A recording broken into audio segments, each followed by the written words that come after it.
oportunidad de predicar la palabra de Dios y poder estar acá reunidos como el cuerpo de Cristo. Hoy también veo como algunas caras nuevas, entonces me gustaría nada más presentarme brevemente. Mi nombre es David, pero todo el mundo me dice Billy, entonces siempre tengo que explicar eso para que la gente sepa que no son dos personas distintas, ¿verdad? En todo caso, la gente me conoce como Billy aquí, entonces me pueden decir Billy. Pero es un gusto, bienvenidos a la iglesia Casa Vida Nosara. Ahora estaba viendo no tuve la oportunidad de verlo la semana pasada, pero hay un, ¿cómo se llama eso? Como un letrero donde la gente está poniendo como los pulgares de los miembros de la iglesia, y me pareció lindísimo, ¿verdad? Porque es verdaderamente eso, entender que somos una familia, que somos parte del cuerpo de Cristo, acá en Nosara, que es donde el Señor nos trajo. Ok, entonces bueno, vamos a empezar con el mensaje de hoy, mientras se van todos ahí acomodando.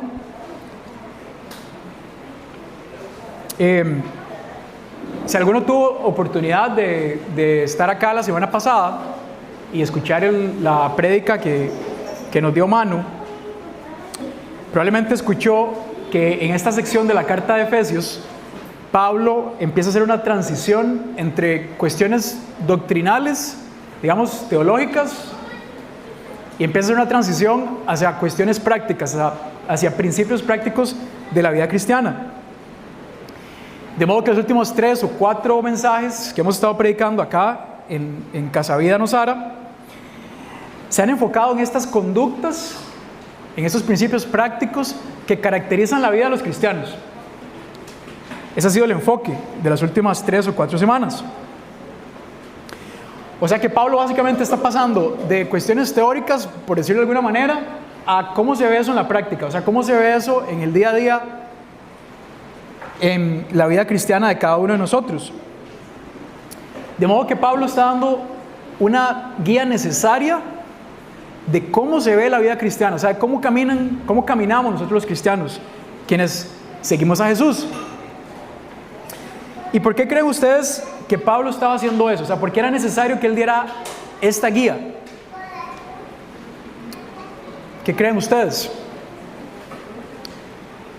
Bueno, la respuesta es que independientemente de que él le diera esta guía a personas que vivieron en el primer siglo, hace 2000 años, estas verdades son las mismas verdades que aplican para nosotros hoy, en el año 2026, aquí en Nosara. Los mismos pecados y la misma naturaleza pecaminosa con la que estaban luchando los miembros de la iglesia de Éfeso hace 2000 años, son los mismos pecados y la misma naturaleza pecaminosa con la que nosotros luchamos hoy, en el 2026, aquí en Nosara. Probablemente hay algunas tentaciones un poco distintas y el contexto en el que vivimos es distinto a las personas de la iglesia de Éfeso, pero la naturaleza pecaminosa, la raíz del problema, los pecados que ellos estaban enfrentando son exactamente los mismos y han sido los mismos por toda la historia de la humanidad. Y por eso es que es necesario esta guía sobre cómo se ve el caminar cristiano. Ahora, me gustaría que hiciéramos un breve repaso,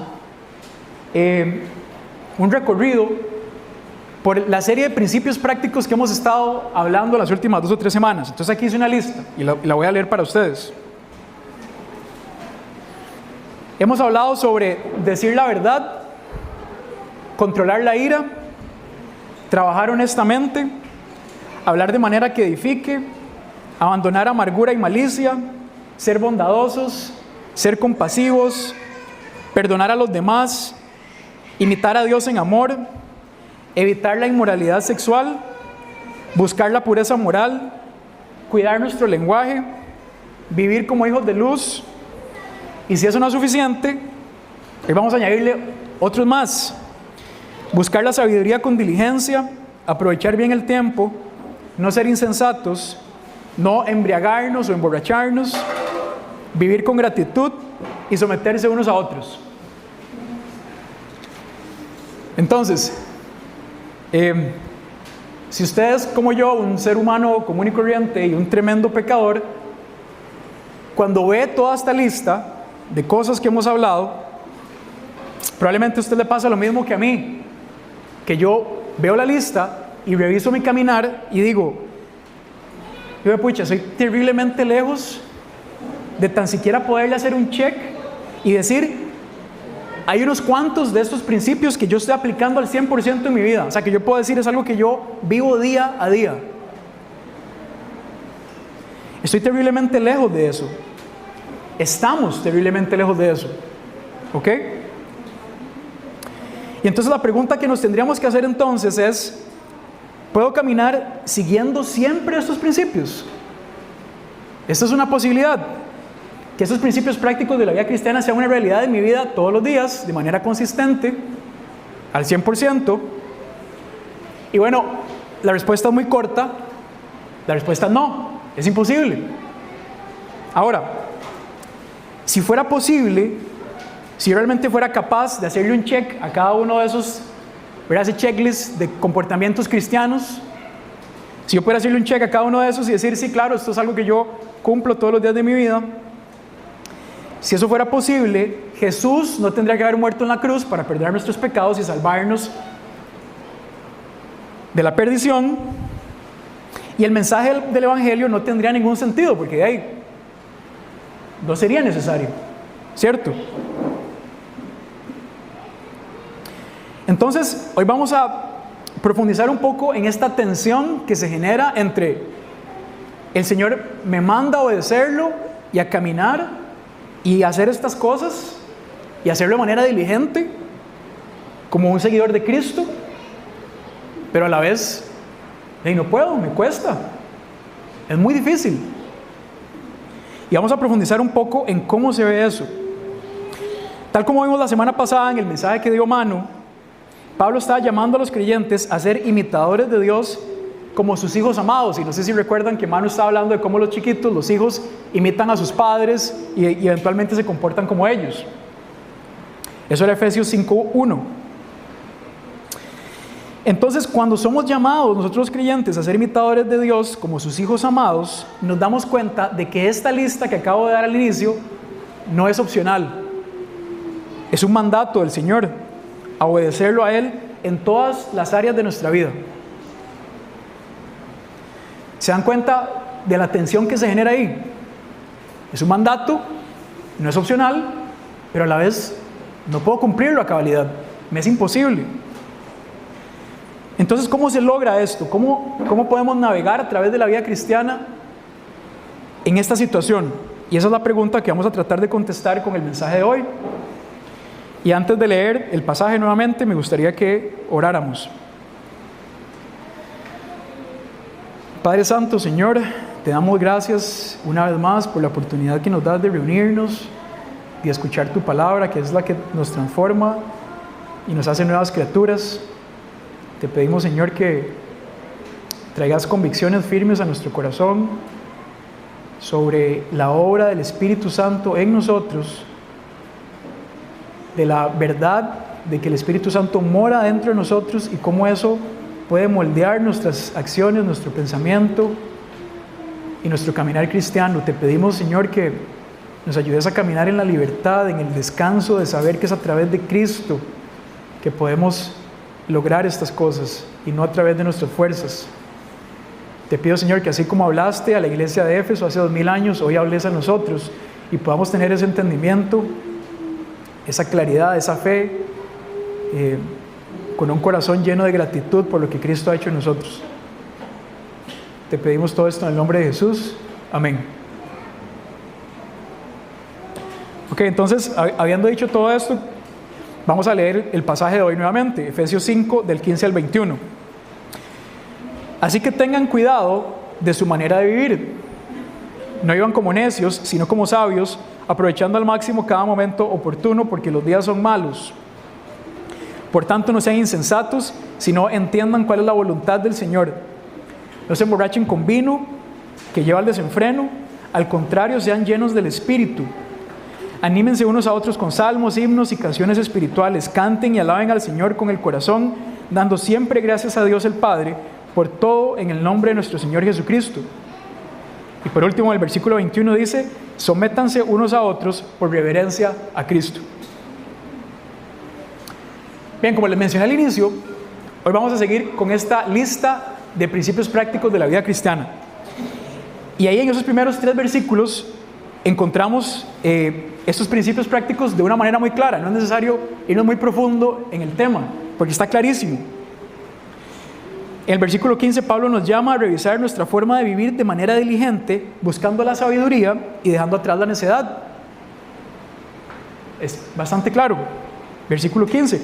Versículo 16, el versículo siguiente, nos llama a aprovechar nuestro tiempo aquí en la tierra de manera diligente para servirle a Él, entendiendo que vivimos en un mundo caído y lleno de pecado, y por eso llama que los días son malos. Luego de eso nos dirige a buscar la voluntad de Dios, versículo 17. Y luego en el versículo 18 nos da el mandato de no emborracharnos, de no embriagarnos, ¿okay? De no abusar del alcohol. Bastante claro, ¿verdad?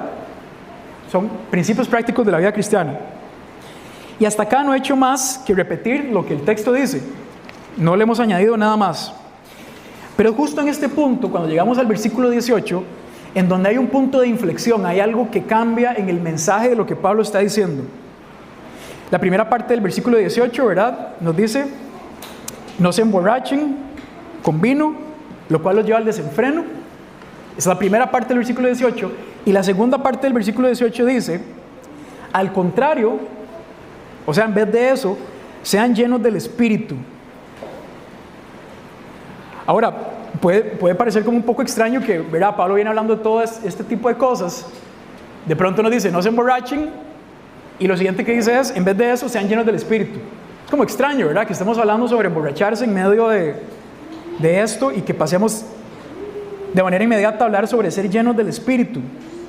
Y luego vamos a profundizar un poco más en lo que esto significa y lo que Pablo está tratando de comunicar a la iglesia de Éfeso. Ese mandato o esa frase de sean llenos del Espíritu, para un lector desprevenido, que tal vez está nada más leyendo esto rápidamente, podría ser una frase más del montón o un mandato más del montón que ya hemos venido leyendo a través del capítulo 4 y el 5. Para un no creyente tal vez es como: bueno, este es otro mandato más, ¿verdad? De lo que se supone que un cristiano tiene que hacer, y si en algún momento verdaderamente yo quiero seguir a Jesús, es una cosa más de la lista. Pero para nosotros los creyentes, quienes hemos depositado nuestra fe en la obra de Jesús, este mandato y esta frase cortita, sean llenos del Espíritu, tiene una importancia enorme. Y la riqueza que está detrás de esta frase tan pequeña y tan cortita es gigantesca y moldea la forma en la que vivimos nosotros como cristianos. ¿Ok?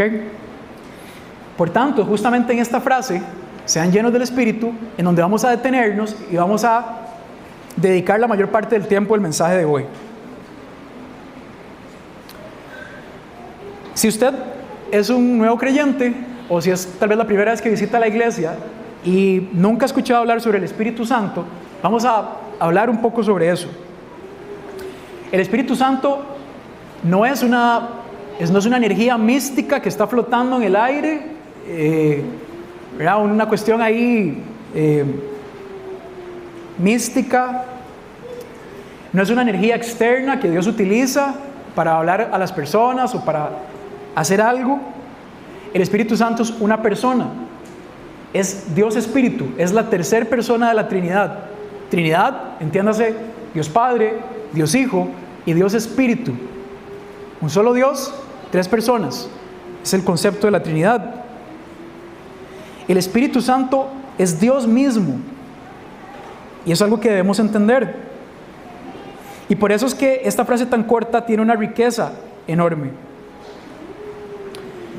Ser lleno del Espíritu Santo, y vamos a definirlo de una vez, significa vivir una vida controlada y gobernada por el Espíritu Santo de Dios. Es el sometimiento constante y sin reserva alguna, sometimiento constante y sin reserva alguna a la voluntad de Dios, al señorío de Cristo y a la guianza del Espíritu. Eso es una persona llena del Espíritu. Así es como se ve. Es estar bajo el dominio y el control total del Espíritu en nuestra vida. Y como les decía, el Espíritu Santo es una persona, es Dios Espíritu. Y lo que la Biblia nos describe es que en el momento de nuestra conversión, el momento en el que Dios nos abre los ojos, vemos nuestro pecado, nos arrepentimos, entendemos la obra de Cristo y depositamos nuestra fe en la obra de Cristo, en ese momento de nuestra conversión, en ese preciso instante, el Espíritu de Dios viene a morar en nosotros y nos convertimos en un templo del Espíritu. Ahora, hagamos una pausa ahí para entender esto. Lo que la Biblia nos describe es que el Dios Santo, creador del universo, atemporal, omnisciente, ese Dios Santo viene a morar en mí, a vivir en mi interior.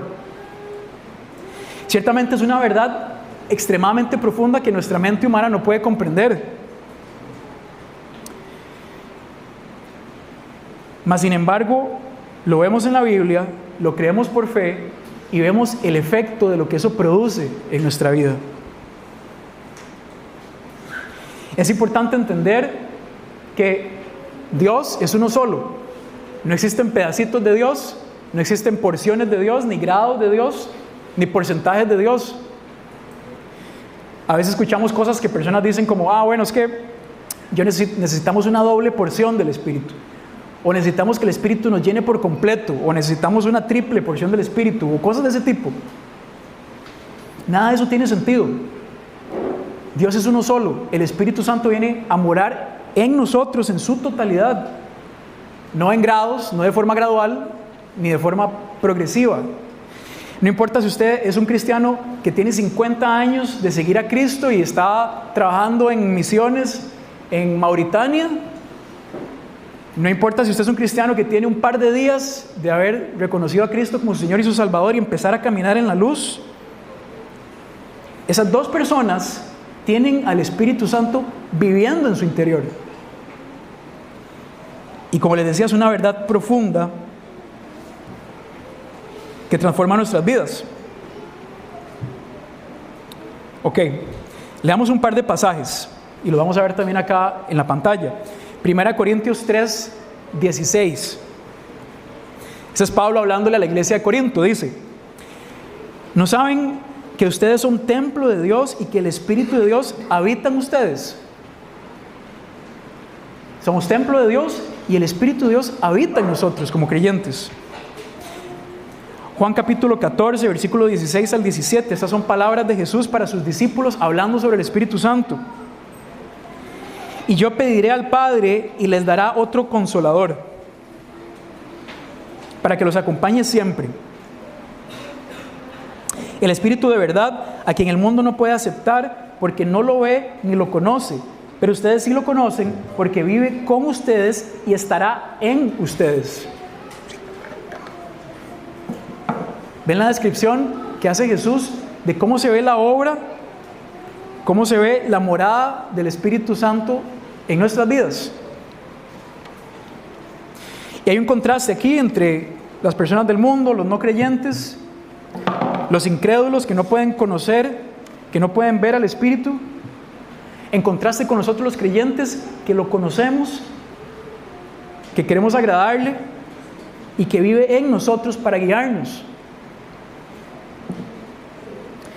Y vean que dice que Él estará con nosotros siempre.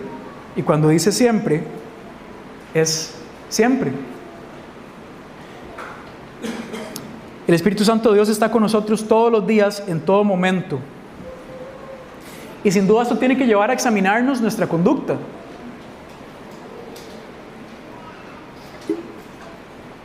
John MacArthur, en su comentario sobre este pasaje de Efesios, menciona lo siguiente y me pareció una frase muy importante.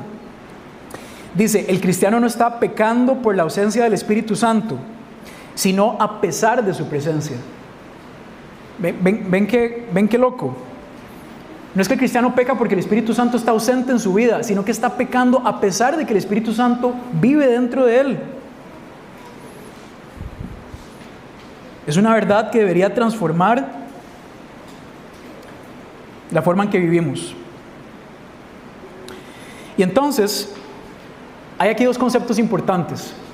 Una cosa es, por un lado, que el Espíritu Santo habita dentro de mí, Y otra cosa, por otro lado, es ser lleno del Espíritu Santo. Un proceso progresivo.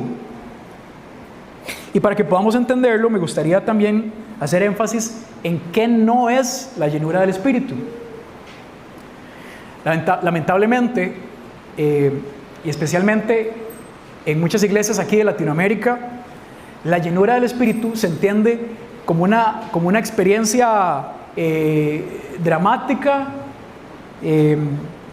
con una serie de movimientos involuntarios, de frases involuntarias, como una experiencia, digamos, un éxtasis descontrolado. Lamentablemente, en muchas iglesias se entiende eso, e incluso se entiende que esa supuesta llenura del Espíritu es como una especie de espiritualidad mayor, como si una persona alcanza un grado mayor de espiritualidad, si experimenta este tipo de cosas. Bien, eso no es la llenura del Espíritu, eso no es lo que la Biblia nos enseña. Esto no tiene nada que ver con el concepto verdadero de la llenura del Espíritu. La expresión sean llenos del Espíritu es claramente un mandato. El verbo está escrito de forma imperativa, o sea, Pablo le está diciendo a ellos, ustedes tienen que hacer esto es un mandato, es un no negociable, sean llenos del Espíritu. Esa palabra sean es un llamado a la acción. Básicamente quiere decir lo siguiente, quiere decir déjense llenar, déjense controlar, déjense ser gobernados por el Espíritu. Eso es lo que la frase quiere decir. Es una sumisión día tras día, momento a momento, a la obediencia a Dios en humildad y entrega sin reservas. No es algo que nosotros hacemos, es algo que el Espíritu hace dentro de nosotros y nosotros le permitimos hacerlo. No que nosotros podamos frenar la obra de Dios en nuestra vida, ¿verdad? Espero que tengan eso claro. Pero nosotros nos disponemos a que Él nos transforme el corazón, porque sí que podemos resistir al proceso de transformación del Espíritu, y vamos a hablarlo. Veamos un par de pasajes sobre esto. 2 Corintios 3:18. Así todos nosotros, con el rostro descubierto, reflejamos como en un espejo la gloria del Señor. Somos transformados a su semejanza con más y más gloria por la acción del Señor, que es el Espíritu. El proceso de transformación del creyente lo lleva a parecerse cada vez más a Cristo, cada vez más a Jesús. Pero ¿quién es el que está haciendo esa obra de transformación? El Espíritu, en la vida del creyente. Gálatas 5:25. Si el Espíritu nos da vida, andemos guiados por el Espíritu.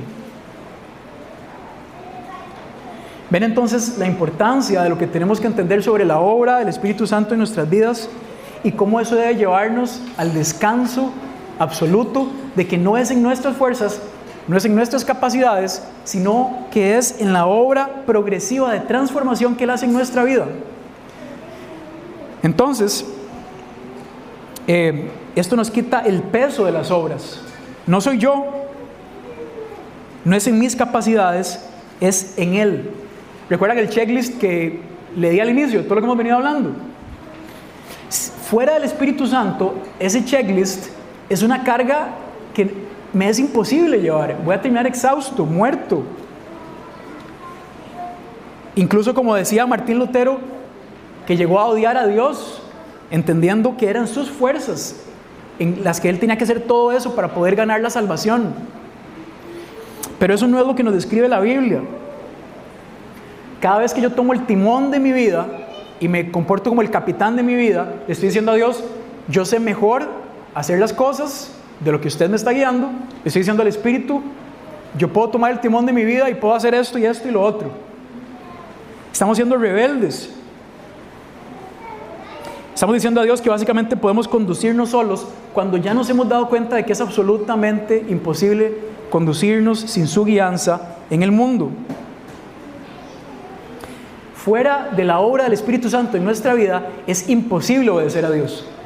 Fuera de la obra del Espíritu Santo en nuestra vida es imposible tan siquiera aspirar a caminar en la luz.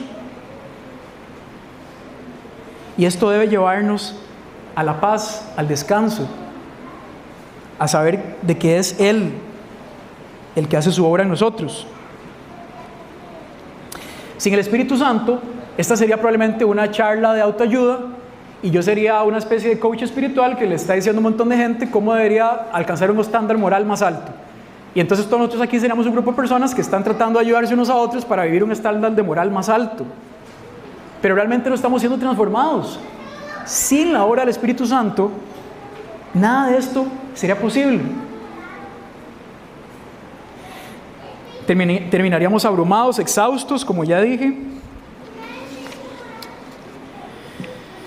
Y por tanto tenemos que recordar como última instancia que es el Espíritu quien me llena, no soy yo solo me dispongo a ser lleno por Él. Y de nuevo, ese verbo disponer tiene una connotación de rendición, de sumisión, de entrega total. ¿Ok? Entonces, si usted es cristiano y usted se pregunta, bueno, entonces, entonces ¿cómo me rindo al Espíritu? ¿Cómo se ve eso? Y yo quiero rendirme al Espíritu. ¿Qué tengo que hacer? Vamos a ver 4 puntos para contestar a esa pregunta. El primer punto es no entristecer o agraviar al Espíritu. Tal como vimos hace unas 2 semanas en el capítulo 4 de Efesios, y si no me equivoco fue Daniel que predicó sobre eso, Efesios 4:30, dice, no agravien al Espíritu Santo de Dios con el que fueron sellados para el día de la redención. Ojo qué lindo este pasaje, con el que fueron sellados para el día de la redención. O sea, el Espíritu Santo ya habita en nosotros y estamos sellados para el día venidero en el que vamos a encontrarnos con Cristo, el día de la redención final. Ya eso sucedió, el Espíritu está en nuestro interior. No es un asunto progresivo, como sí es la llenura del Espíritu. Pero por tanto no tenemos que agraviar al Espíritu. ¿Y qué es agraviar o ofender al Espíritu Santo de Dios? Bueno, es practicar de forma persistente y consciente todo aquello que va en contra del carácter santo de Dios.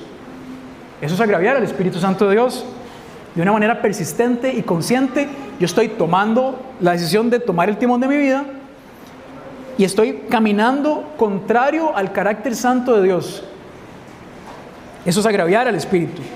Es básicamente resistir a la obra de transformación que Él está haciendo en mi vida.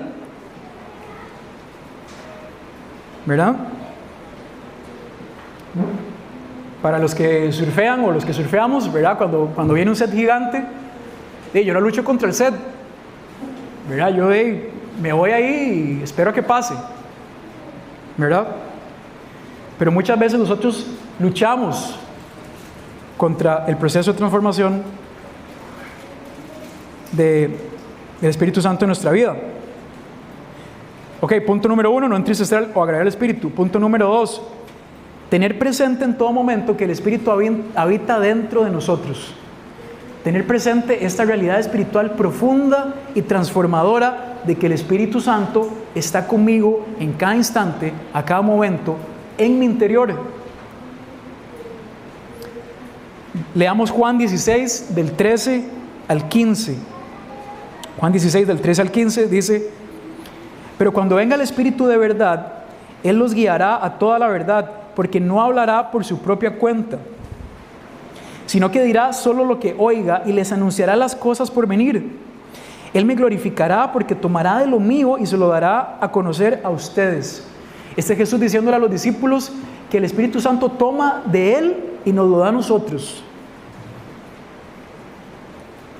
Todo cuanto tiene el Padre es mío, y por eso les dije que el Espíritu tomará de lo mío y se lo dará a conocer a ustedes. Lindísimo. Así es como se ve la residencia permanente del Espíritu Santo en la vida del cristiano. Es vivir consciente de que el Espíritu Santo habita dentro de mí y por lo tanto eso me lleva a una profunda reverencia. Si yo estoy consciente de que el Espíritu Santo está conmigo, hay una profunda reverencia, hay un temor reverente hacia el hecho de que Él está en mi interior. Me recuerda a R.C. Sproul, un predicador que decía que cuando pensaba en la santidad de Dios, había un escalofrío que le recorría la espalda.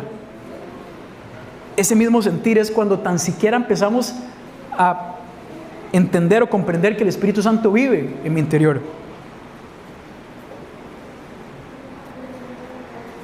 Pero además de esta profunda reverencia, entender que el Espíritu Santo vive en mi interior me lleva a un profundo consuelo también.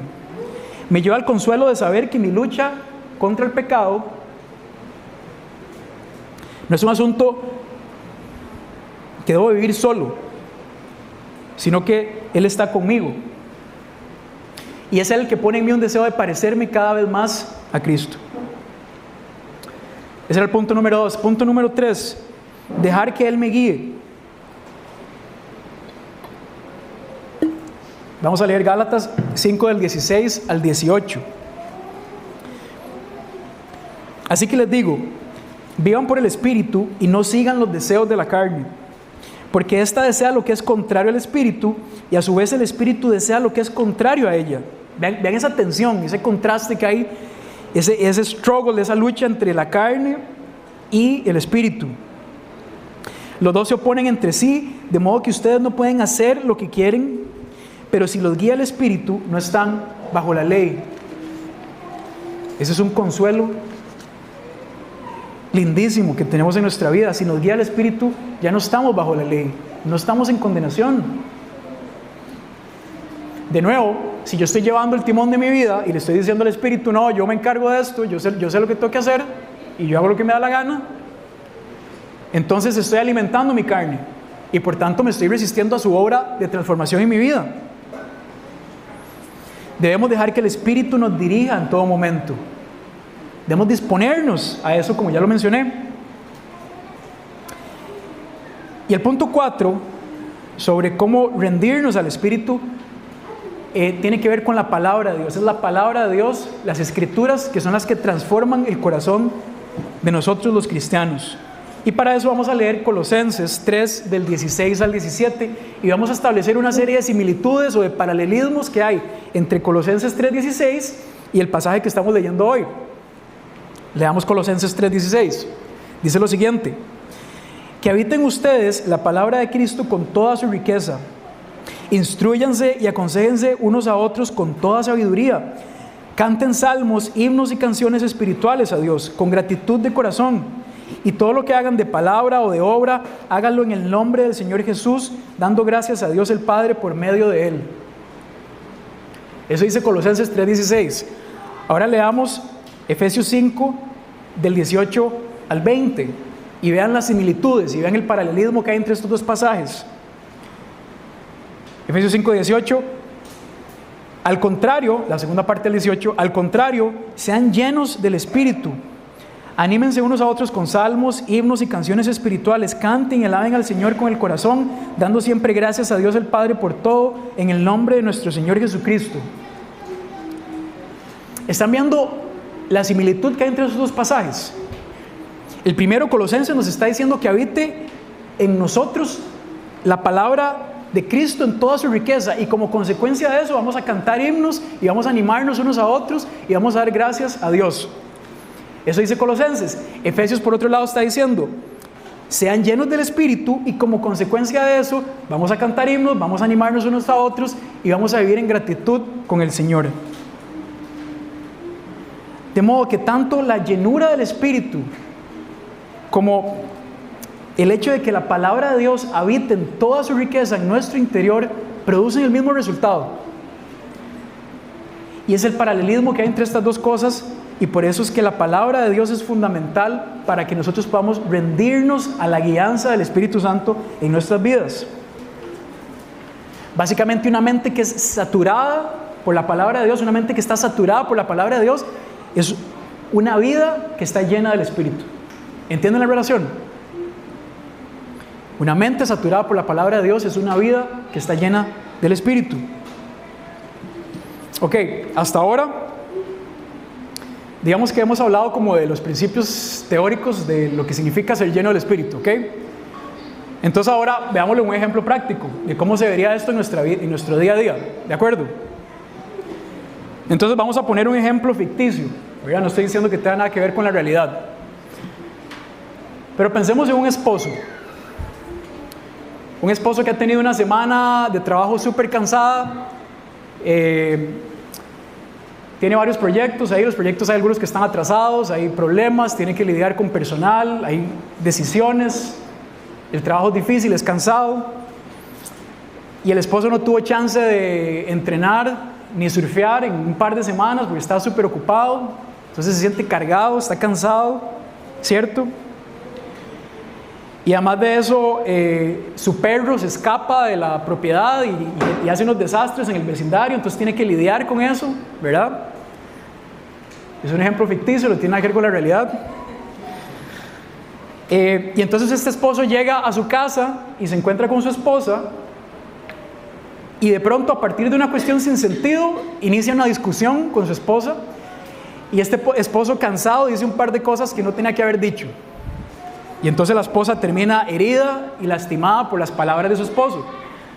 Este esposo cansado y aturdido, lo único que la carne de este esposo quiere es tirarse en el sillón y poner unos videos de surfing y olvidarse de todas las varas que tiene que hacer, y no quiere interactuar con su esposa, ni pedirle perdón, ni atender las necesidades emocionales de la esposa.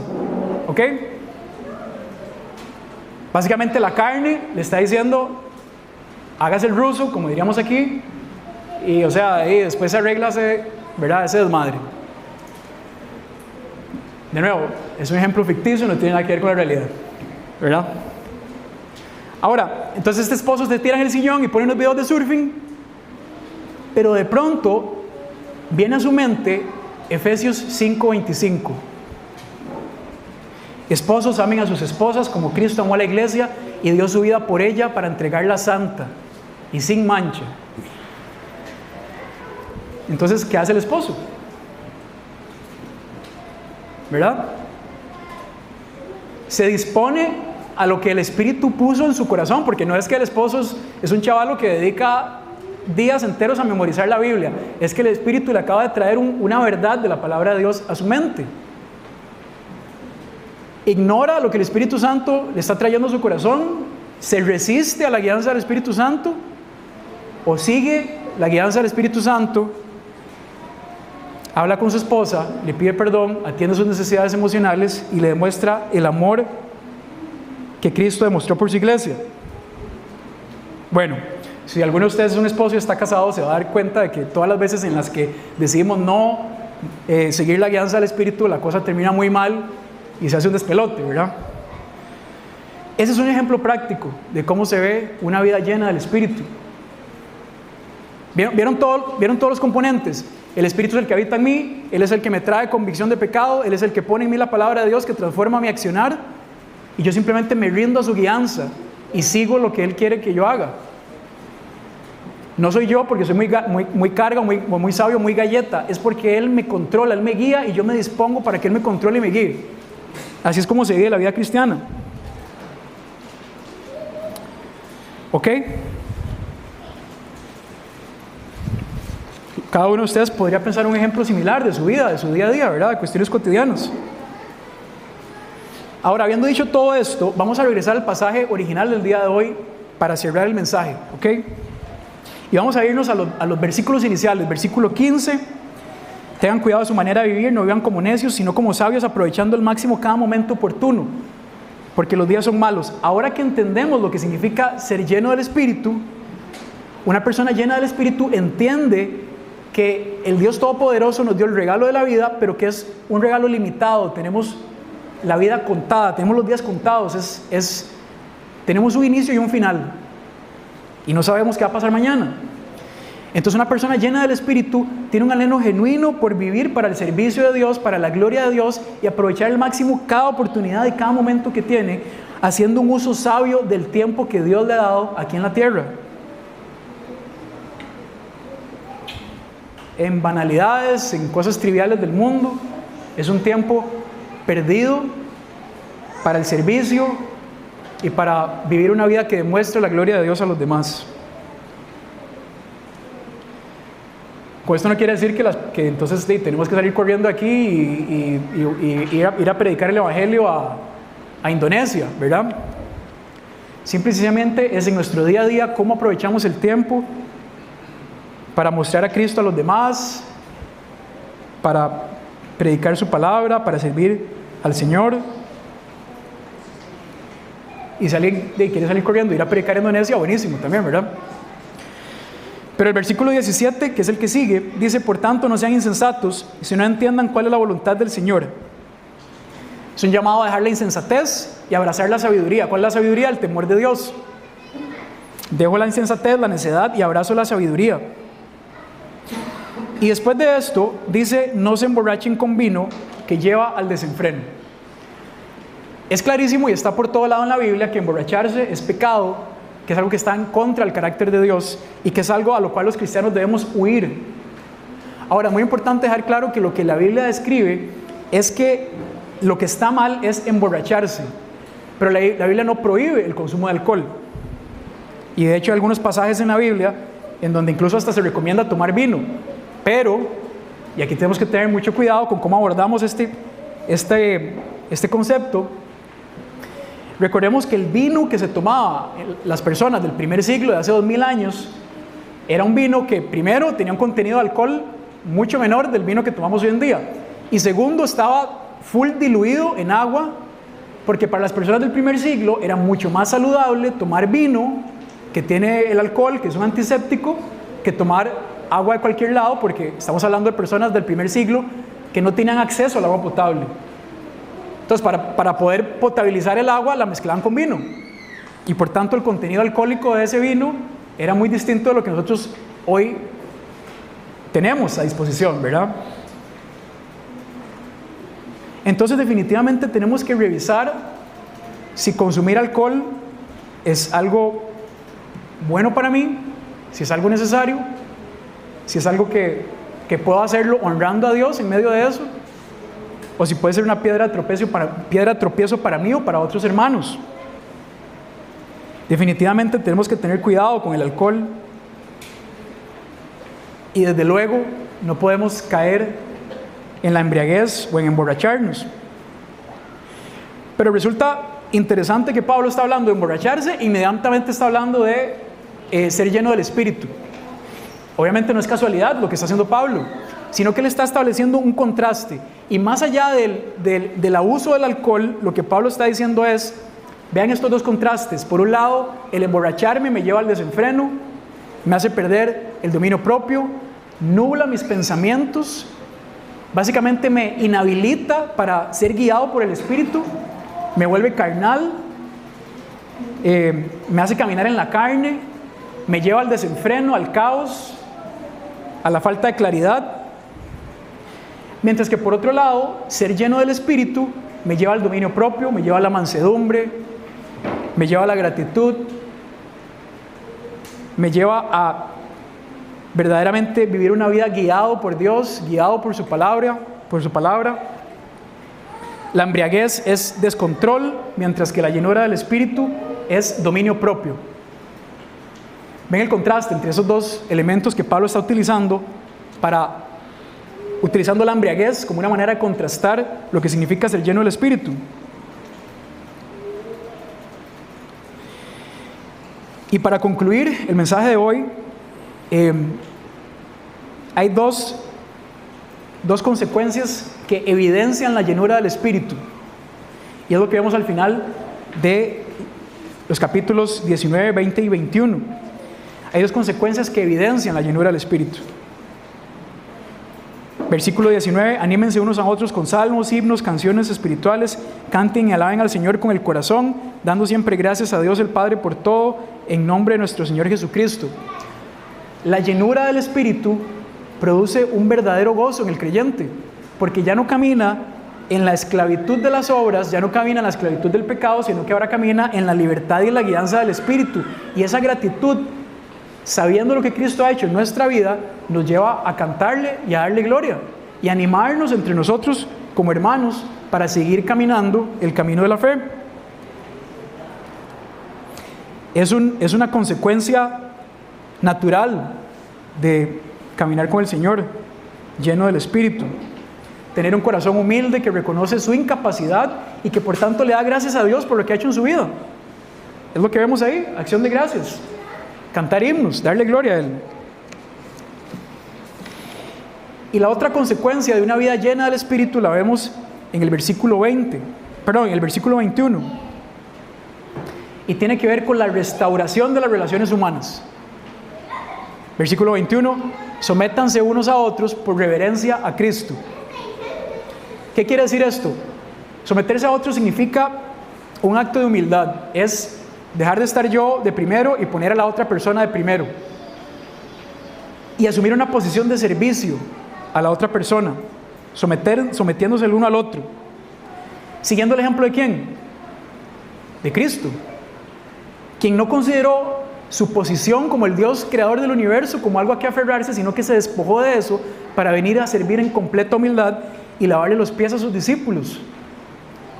Un sometimiento en servicio a los demás. De modo que las próximas 2 o 3 semanas vamos a estar enfocándonos específicamente en esto, en la restauración de las relaciones humanas. Una vida llena del Espíritu es una vida en donde se restauran las relaciones humanas. Vamos a verlo desde el punto de vista del matrimonio, cómo se ve la restauración de las relaciones humanas entre esposo y esposa, y ese sometimiento del que habla Pablo aquí. Vamos a verlo en las relaciones de familia, cómo se ve la relación entre padres e hijos, y vamos a verlo también en relaciones de trabajo o de servicio, donde hay un siervo y un amo, ¿verdad? Que son las palabras que utiliza la Biblia. Para cerrar, quisiera que entendiéramos que el corazón del mensaje de hoy es que la vida cristiana no fue diseñada para vivirse en nuestras fuerzas, sino en las fuerzas de Cristo, a través de la obra del Espíritu en nosotros. Es por eso que Dios no solamente nos perdonó de nuestros pecados, sino que envió a su Espíritu Santo a morar en nosotros, porque justamente Él sabía que no éramos capaces, Él sabe que no somos capaces. Y es por eso que puso a su Espíritu dentro de nosotros. Mientras más conscientes vivimos de su presencia, de la presencia del Espíritu en nuestra vida, más aprendemos a odiar el pecado, a detestar lo que Él detesta. Mientras más nos dejamos guiar por el Espíritu, más nos alejamos de las obras de la carne. Aprendemos a amar de verdad, aprendemos a servir con humildad y a reflejar el carácter de Cristo. Recordemos que la meta final de la llenura del Espíritu no es nuestra exaltación, no es andar flotando por los aires como una especie de santo perfecto, no es eso, sino es reflejar cada día más a Cristo en medio de nuestras imperfecciones y en medio de nuestras luchas. Porque es en ese momento en donde quien recibe toda la gloria es única y solamente Dios.